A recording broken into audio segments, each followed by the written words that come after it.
you very much. I would like to thank Energy Press for the honorary invitation, for the opportunity that they give me to be here amongst a very exquisite audience. Let me start with a disclaimer. Since I'm a lawyer, I have disclaimers in my pocket. I speak for myself. I do not represent the ministry or whatever. So 1 year ago, the General Secretary for Energy, Mrs. Zuku, from this very conference, said that the offshore wind farms is opening. Next day, we went to visit her at her office and we started processing from scratch this new endeavor. When I say from scratch, it's not exactly from zero, but it's from -1, because some years ago we had tried once again to do this. Not so successfully, I'm afraid. Nevertheless, last October, we tried to make a new effort. In a while,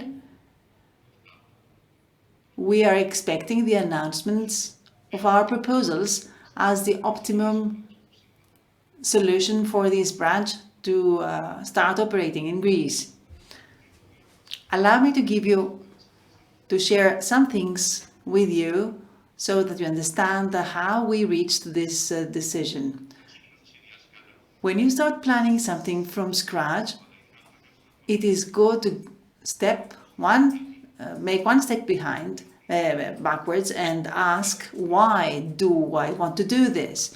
Why do I want regulation of the wind farms? What am I going to win to benefit from this as a country? Sometimes the answer is self-evident, but sometimes it's not. The self-evident answer is that this promotes green energy, etc. However, it is very important to always ask the basic questions. So why do we want offshore wind farms? The first answer would be that the industry is not just expanding, it's exploding, meaning that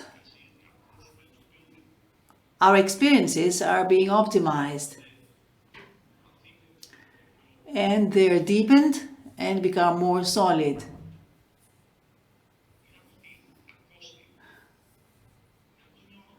At the same time, we see costs decreasing,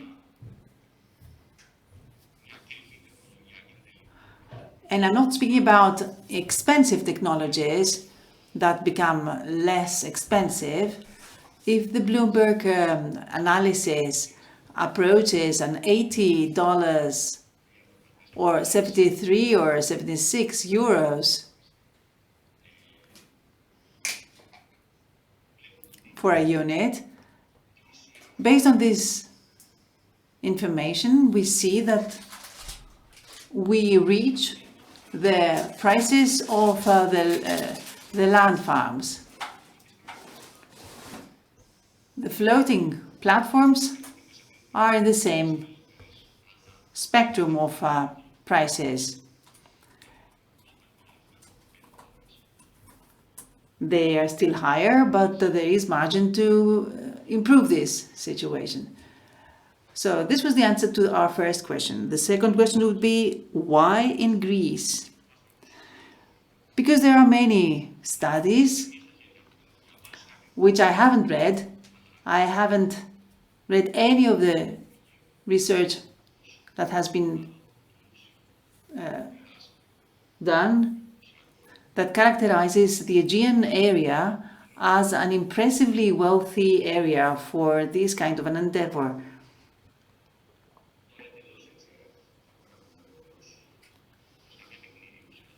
I'm going to give you a figure which is not documented. We're speaking about 40 gigawatts that can be exploitable today at the strictest criteria. Το τέταρτο,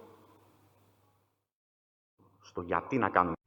And the next question, why to build offshore wind farms, is synergies. Synergies is a very nice word.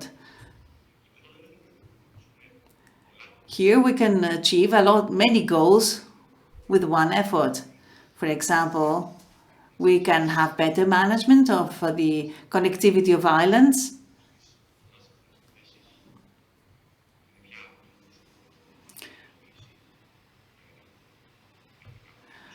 You know very well that all over the world we have seen technology providing solutions for these kind of connectivities, offshore connectivities. Also, we have the traditional relation of Greeks with the sea. Έχουμε συνέργειες με... We also have synergies with the iconic target of the country, especially for the energy industry, of decarbonization, according to which very quickly we have to replace the carbon mix with something else. So we need more energy from other resources, and we need more energy, period. And of course,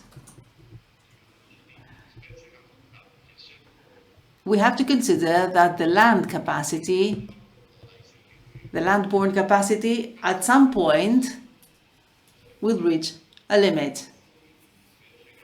And I'm afraid that the bearing capacity of the societies that live nearby and host, if you like, the land-borne farms, parks, will reach their limits sooner. So we do need the alternatives. So we have answers to the question why. It is good to pose these questions and see whether we can confirm our choices. So, as long as we have answered that yes, we do need the parks, etc., we then need to pose another question. What do we want to do? Based on which principles shall we proceed? Which are the dimensions of our work?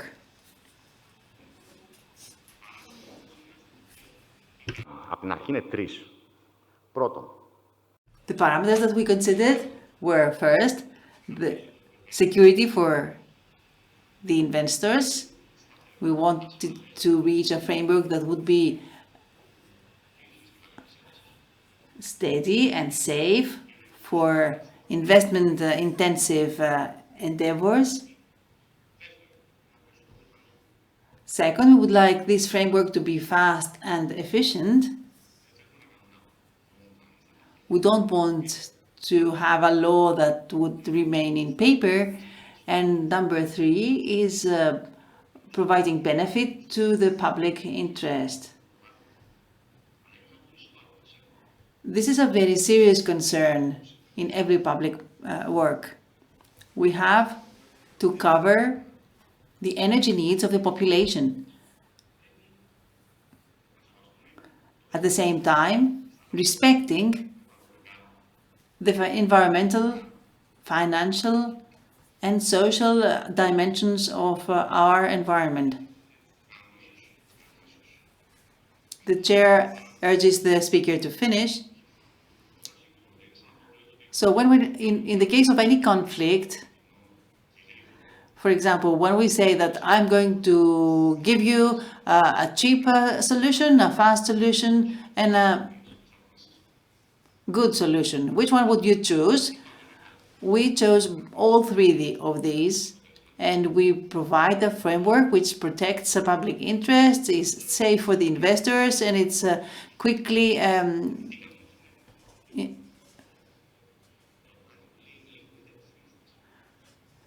done.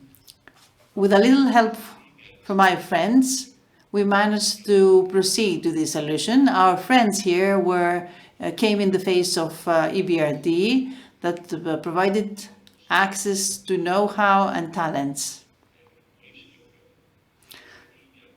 EBRD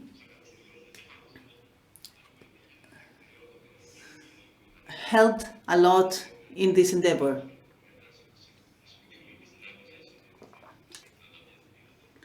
The chair says that the time has passed, so that the speaker should close his intervention. So the speaker says, I conclude by saying that the bank, EBRD, did not let us go astray from our initial planning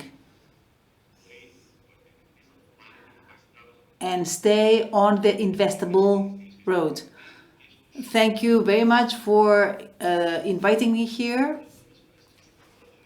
and I would like to thank the market as well. Και στην Ελλάδα και εκτός. Πιστεύω ότι την ακούσαμε, τη λάβαμε υπόψη σίγουρα και σύντομα όταν βγει.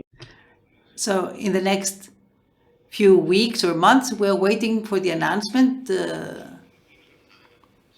and I will be very happy to hear the opinions of all the stakeholders. Thank you very much.